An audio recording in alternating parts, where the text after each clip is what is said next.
లోపల్ని assembly కట్టాం.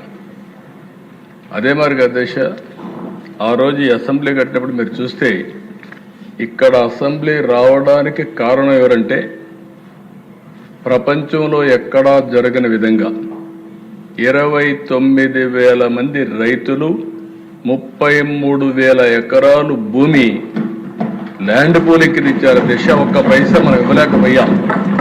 మనం ఇచ్చిందంతా వాళ్ళకి ఏంటంటే డెవలప్ చేస్తాం, తిరిగి మీకు ప్లాట్ ఇస్తాం, రాజధాని వస్తుంది, మీకు పేరు వస్తుంది, మీకు కూడా భవిష్యత్తులో మెరుగైనటువంటి ఆదాయం వస్తుందని ఒక్క మాట చెప్తే నమ్మిచ్చారు అధ్యక్ష.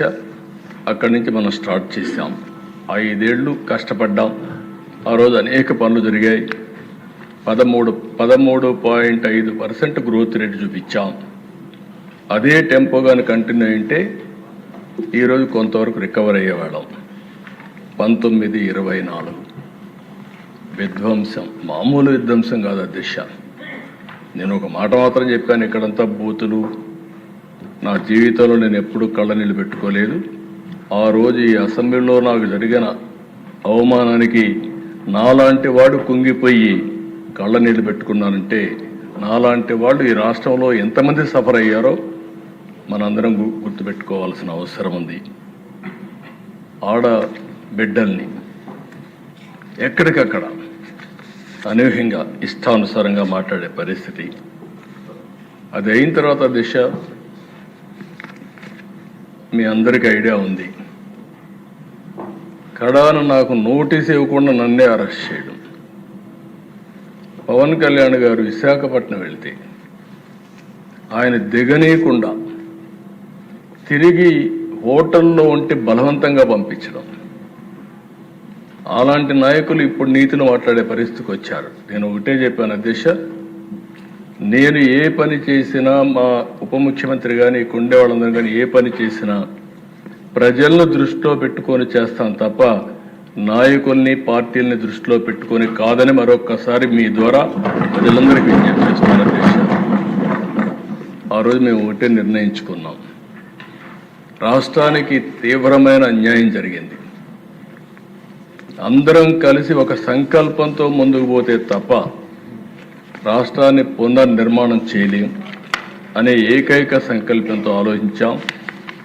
నేను ఆ రోజు జైల్లో ఉన్నప్పుడు నాకు బాగా జ్ఞాపకం అధ్యక్ష, పవన్ కళ్యాణ్ గారు, బాలయ్య గారు ఇద్దరు వచ్చారు.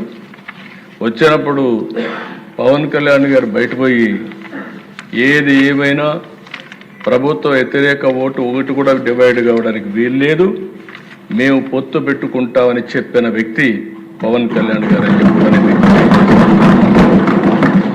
ఆ తర్వాత బీజేపీ అందరం కూడా కలిసి ఎన్డీఏ కూటమిగా ఏర్పాటు చేశాం.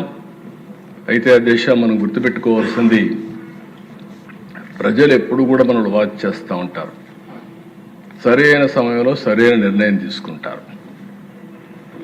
తెలుగుదేశం పార్టీ ఎన్నో విజయాలను చూసాం, కానీ 2024లో స్ట్రైక్ రేట్ మీరు చూస్తే 94% దేశ చరిత్రలో మొట్టమొదటిసారిగా ఇంత పెద్ద ఎత్తున అభ్యర్థులు గెలిచింది మొదటిసారి. అలాంటి మ్యాండేట్ ఇచ్చారు. ఇప్పుడే విష్ణుకుమార్ రాజు గారు చెప్పారు, అందరిలో ఉండాలి, అది నా మైండ్లో ఉండాలి, నీకుండే సభ్యుల మైండ్లో ఉండాలి, అందరి మైండ్లో ఉండాలి. తిరిగి వాళ్ళని ఏ విధంగా మనం ఆదుకోగలుగుతాం అని నిత్యం ఆలోచించాల్సిన అవసరం ఉంది. 20 నెలల అధ్యక్ష, పవన్ కళ్యాణ్ గారు 21 నెలలు అన్నాడు, కానీ నేను రోజు కూడా పెట్టుకుంటున్నా. కరెక్ట్గా ఈ నెల 14వ తారీఖుకి ఈ గవర్నమెంట్ వచ్చి 20 నెలలు అవుతుంది, పూర్తవుతుంది. ఇంకా 4 నెలలు ఉంది 2 సంవత్సరాలకి మనం. అయితే అధ్యక్ష, ఈ 20 నెలల్లో నేను 4వసారి ముఖ్యమంత్రి.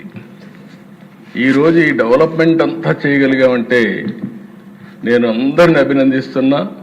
ప్రత్యేకంగా ఢిల్లీలో ఉండే కేంద్ర ప్రభుత్వాన్ని మనస్ఫూర్తిగా అభినందిస్తున్నాను దేశ.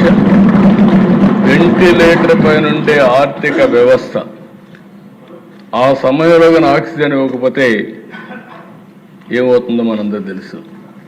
అలాంటి సమయంలో పూర్తిగా ఆదుకున్నటువంటి గవర్నమెంట్ కేంద్ర ప్రభుత్వం అధ్యక్ష అయితే వాళ్ళు సపోర్ట్ చేసిన అధ్యక్ష ఇక్కడ మనలో ఐకమత్యంగా ఉండి మనం ముందుకు పోకపోతే ఈ ఫలితాలు వచ్చేటివి కాదు. అటు సపోర్ట్ తీసుకుని మనం అందరం కూడా ఒకే మాట మీద ముక్త కంఠంతో 20 నెలలుగా 3 పార్టీలైనప్పటికీ ఎక్కడా భేదాభిప్రాయాలు లేకుండా సమైక్యంగా ఒక పర్పస్ కోసం పనిచేశాం కాబట్టి నేను ఊహించిన దానికంటే ఎక్కువ అభివృద్ధి అయ్యే పరిస్థితి వచ్చింది.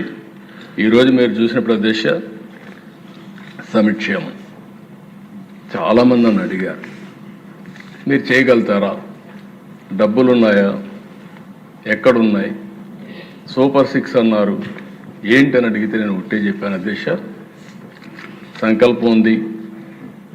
అదృష్టం ఓసారి అధ్యక్ష ఆ రోజు ముగ్గురం కలిసి పోటీ